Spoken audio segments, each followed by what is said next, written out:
substances. That sounds pretty vague. I wanted to check it out a little bit more, and it turns out that the FDA actually allows people to chemically process the substances that they extract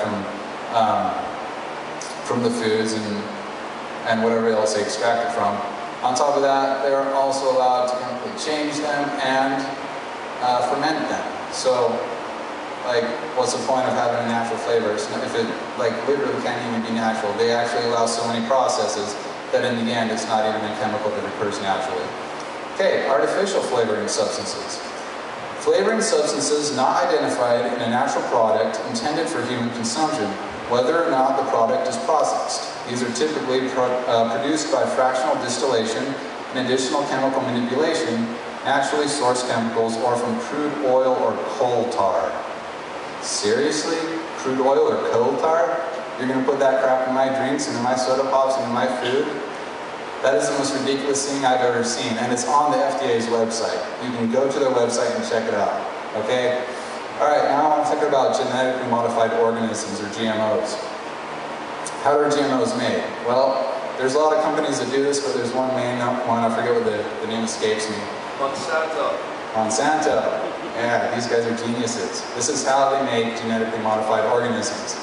They've got a bunch of bacteria over here, okay? And the bacteria produces a natural pesticide. And I think, wouldn't that be great if apples produced a natural pesticide?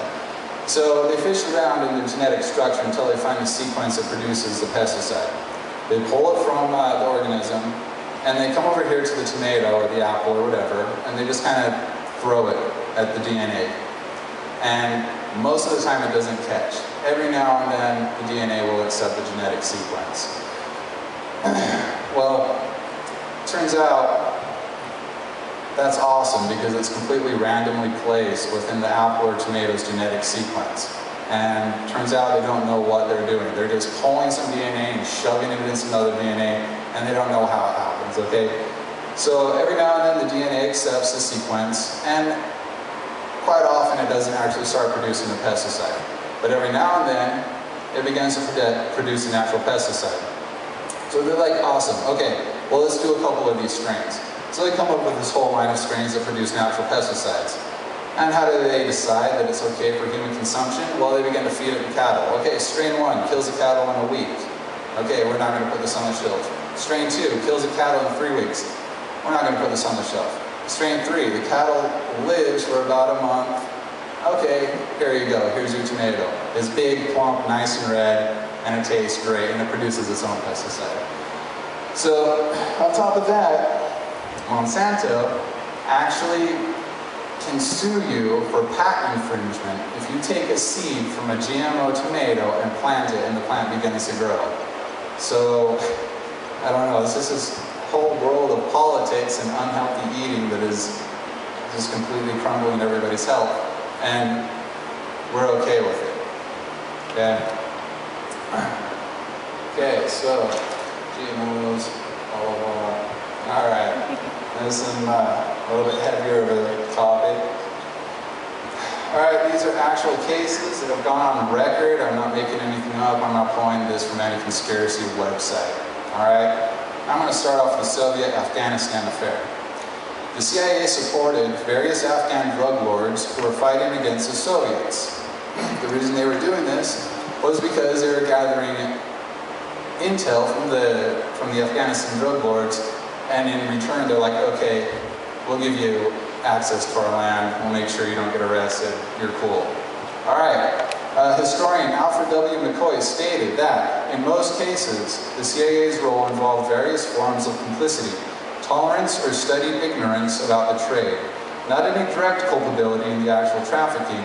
The CIA did not handle heroin, but it did provide its drug lords allies with transport, arms, and political protection. In sum, the CIA's role in the Southeast Asian heroin trade involved indirect complicity rather than direct culpability. So they're like, okay, we're not going to touch this stuff, but here's a bunch of guns, here's a bunch of ways to get into our country, and we're just kind of going to turn our backs on it and pretend it's not happening. Okay, the next one, the Iran-Contra affair. Released on April 19th, 1889, the Kerry Committee report concluded that members of the U.S. State Department who provided support for the Contras were involved in drug trafficking. The elements of the Contras themselves knowingly received financial and material assistance from drug traffickers. Awesome. Okay, number 3, Venezuelan National Guard affair. The CIA, in spite of objections from the Drug Enforcement Administration, allowed at least 1 ton of nearly pure cocaine to be shipped into Miami International Airport. The CIA claimed to have done this as a way of gathering information about Colombian drug cartels. Right. But the cocaine ended up being sold on the street. In November 1996, a Miami jury indicted former Venezuelan anti-narcotics chief and longtime CIA asset, General Ramon Davila, who was smuggling many tons of cocaine into the United States from Venezuelan warehouses owned by the CIA. In his trial defense, Davila claims that all of his drug smuggling operations were approved by the CIA. Okay, there's a lot of them, all right? Let me do one more. This is a good one because we all love George Bush. Panama affair. In 1989, the United States invaded Panama as part of Operation Just Cause, which involved 25,000 American troops. General Manuel Noriega, head of the government of Panama, has been giving military assistance to Contra groups in Nicaragua at the request of the U.S., which in exchange allowed him to continue his drug trafficking activities, which they had known about since the 1960s. When the DEA tried to indict Noriega in 1971, the CIA prevented them from doing so. The CIA, which was then directed by future President George H.W. Bush, George's father, provided Noriega with hundreds of thousands of dollars per year as payment for his work in Latin America. Okay, I wanted to go on and talk about this other guy, but it's getting monotonous and the point is becoming obvious. Okay, if you want to check this out, his name is Michael Rupert. He was an LAPD narcotics officer who the CIA approached about some things that they wanted him to help with. He's actually currently in hiding. He has flee the United States in fear of his life. Actually, I'll just read this one part, it's great. Okay, on November 15th, 1996, Rupert stood at the town hall meeting in Locke High School in Los Angeles and said to Director of Central Intelligence, Don Deutsch, I am a former Los Angeles police narcotic detective. I work South Central Los Angeles, and I can tell you, Director Deutsch, emphatically, without equivocation, that the agency has dealt drugs in this country for a long time.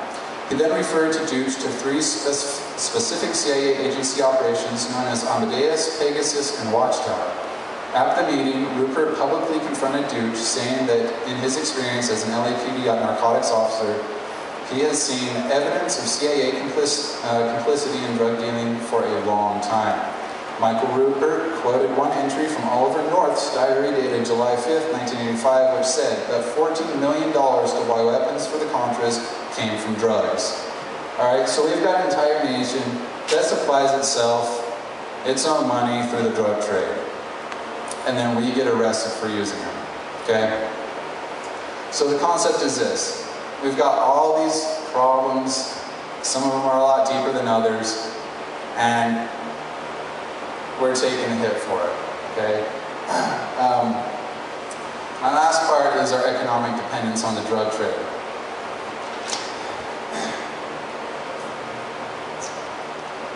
Alright, so we went an extra page. Okay. So what is the deal with our economic dependence on the drug trade? Well, let me explain this. A lot of this actually isn't from people who have bad intentions or want people to become drug addicts or anything like that. So let's talk about jails and prisons. 90% of all crimes are drug related. That means 90% of the people in jails and prisons are there because of drug related activity.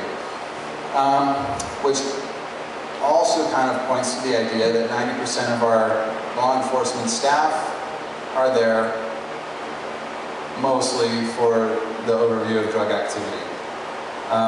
Next thing is this. Most of our jails and prisons, not most of them, but a good number of them are privately owned. So we've got these large corporations that build jails and prisons for the United States and for all our little cities and everything. And they're making money off of these people going to jails and prisons. So it doesn't seem to me like a lot of these corporations and private owners of jails and prisons would really want to do anything to help stifle drug activity because 90% of their income is coming from drugs.